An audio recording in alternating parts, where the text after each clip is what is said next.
இந்த சுவையை நோக்கி தான் நம்ம எல்லாமே உருவாக்கப்பட்டுட்டு இருக்கு. இதுல ரொம்ப வியக்க வைக்கக்கூடிய ஒரு விஷயம் வந்து சமீபத்தில் நடக்குது. அவ்வளோ அறியாமையில் இருக்கும். ஆனா நம்ம தான் வந்தது. ஆனா அடுத்த நிமிடமே எனக்குள்ள வந்து ஒரு கடைசி ஒரு வார்த்தை இருந்தது. இதை தாண்டி சுவை மிகைப்படுத்திகள்னு இருக்கக்கூடிய டேஸ்ட் என்ஹான்சர்ஸ். வணக்கம், நான் Nancy Marvin, founder of Merna naturals and acutherapist. இன்னைக்கு நம்ம பார்க்க போற தலைப்பு என்னன்னு பார்த்தோம்னா சுவை. சுவை அப்படிங்கிறத ஆங்கிலத்தில் ஃப்ளேவர் அப்படின்னு சொல்லுவாங்க. பொதுவாக நம்ம அந்த காலத்தில் சமைக்கும் போதும் சரி, இந்த காலத்தில் சமைக்கும் போதும் சரி, சுவைங்கிறது ரொம்ப ரொம்ப முக்கியமான ஒரு விஷயமா இருக்குது. அந்த உணவானது சுவை சரியாக வந்தால் தான் எல்லாருக்குமே பிடிக்கும். அப்போ தான் நம்ம சமைச்சதை எல்லோரும் விரும்பி சாப்பிடுவாங்க. அப்போ நமக்கும் ஒரு ஆனந்தம் கிடைக்கும். இந்த சுவையை நோக்கி தான் நம்ம எல்லாமே உருவாக்கப்பட்டுட்டு இருக்கு. எப்படி மனிதர்கள் நம்ம எல்லாருமே வந்து ஒரு சுவைக்கு அடிக்டாக இருக்கிற மாதிரி இருக்கிறனால டேஸ்ட் என்ஹான்சர்ஸ் அப்படின்னு சொல்லக்கூடிய சுவை மிகைப்படுத்திகள் அப்படின்னு சொல்லி நமக்கு புதுசாக நம்ம சுவையை வந்து மிகைப்படுத்துறதுக்காக இந்த மாதிரியான சுவை மிகைப்படுத்திகள் ரொம்ப எளிமையாக உள்ளே வந்துடுது. எப்பயுமே இருக்கக்கூடிய சுவையை விட்டுட்டு ஒரு புது சுவையை கொண்டு வந்தா அந்த சுவை வந்து இயற்கையாக இருக்குதோ இல்லைன்னா செயற்கையாக இருக்கோ அதை பற்றிலாம் நமக்கு கவலை இல்லை அப்படின்னு சொல்லி புதுசான சுவைகளும் சரி, இல்லை அந்த சுவையே வந்து ரொம்ப மிகைப்படுத்தப்பட்ட சுவையாக இருந்தாலும் சரி, ஒரு குறிப்பிட்ட காலம் வரைக்கும் சில விளம்பரங்களுக்கு மொழிபெயர்ப்பு செய்யக்கூடிய விஷயங்களை நான் பண்ணிகிட்டு இருந்தேன். அப்போ அந்த மொழிபெயர்ப்பில் அந்த விளம்பரங்கள் ரொம்ப தெளிவாக அவங்க கொடுத்துருப்பாங்க. அதில் என்ன கொடுத்துருப்பாங்கன்னு பார்த்தீங்கன்னா, இந்த விளம்பரம், இந்த குறிப்பிட்ட விளம்பரத்துக்கு வந்து ஒரு ஆற்றல் பானத்தை பற்றின ஒரு விளம்பரம்,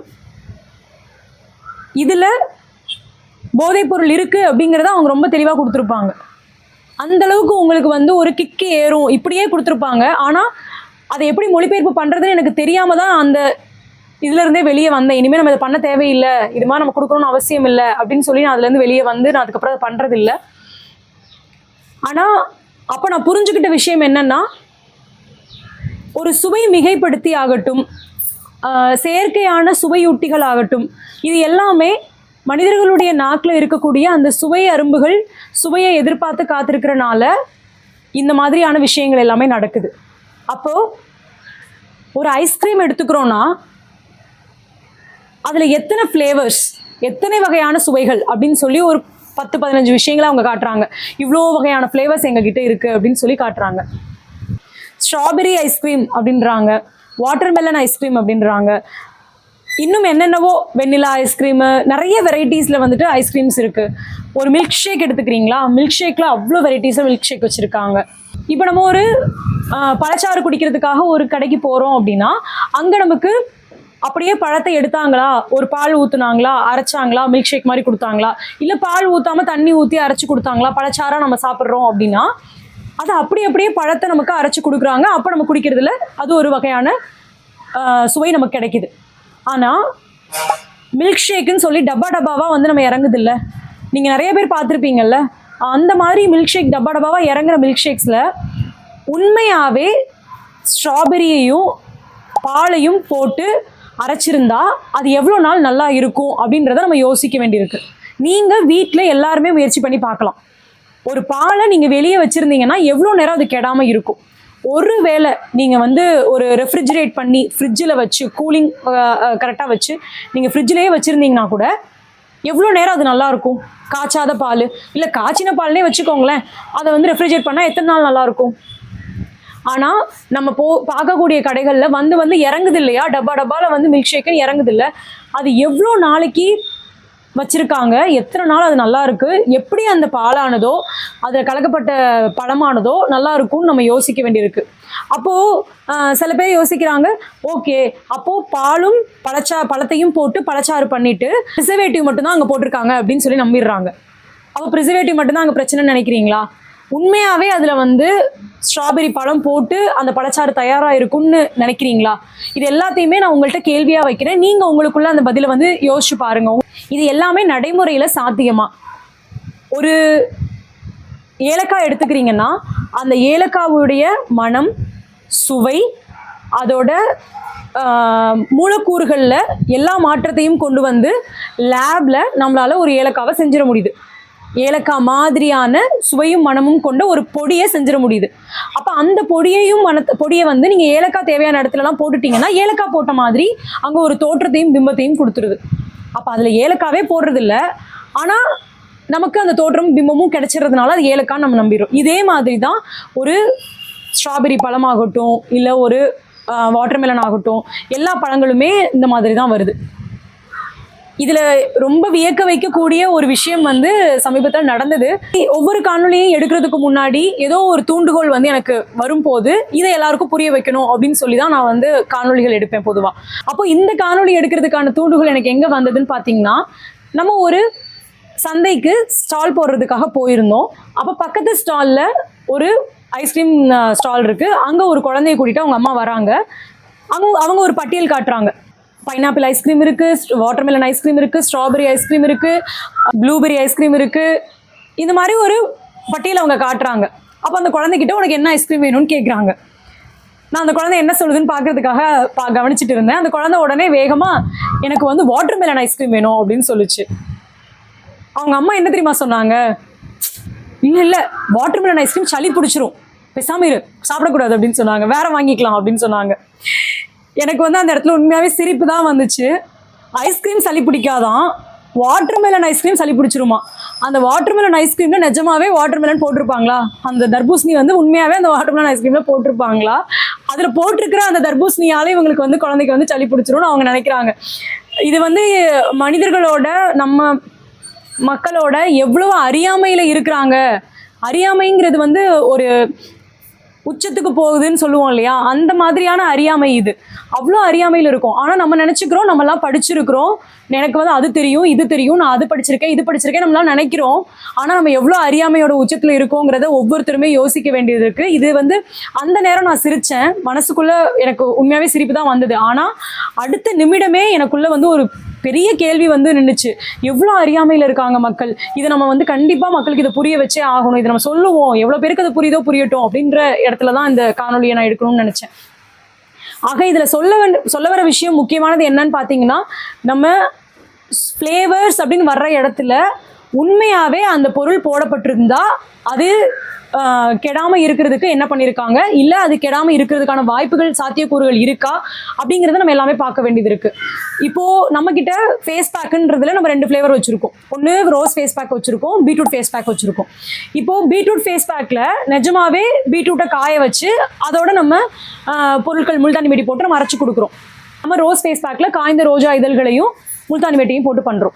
இப்போ இதே மாதிரி இன்னொருத்தவங்களோட பிராண்டை அவங்களோட எடுத்து பார்க்குறேன். அதில் வந்து ரோஸ் ஃபேஸ் பேக்குன்னு தான் போட்டிருந்தது. அதை எடுத்து பார்க்குறேன், ரோஸ் இருக்குது, அப்புறம் நிறைய என்னென்னவோ போட்டிருந்தாங்க, நிறைய பொருட்கள் போட்ட மாதிரி இதில் போட்டிருந்தது. அது போட்டிருந்துருக்கலாம், எனக்கு தெரியல, போட்டிருந்தாங்க.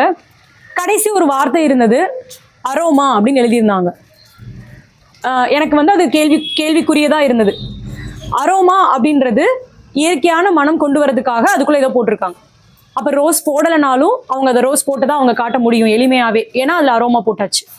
அது மாதிரி இப்போ ரோஸுன்னு இருக்கு இல்லையா, அந்த இடத்துல பார்த்தீங்கன்னா ரோஸோட அளவை குறைச்சி போட்டாலும் எளிமையாக அவங்க வந்து அரோமாவை வச்சு மேட்ச் பண்ணிட முடியும்.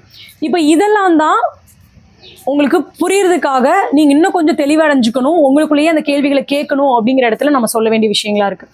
இப்போ வாழைப்பழத்துக்கு நம்மளால ஒரு ரசாயனங்களை வச்சு அந்த வாழைப்பழம் மாதிரியே கொண்டு வரதுக்கான எல்லாத்தையுமே வந்து கொண்டு வர முடியும்.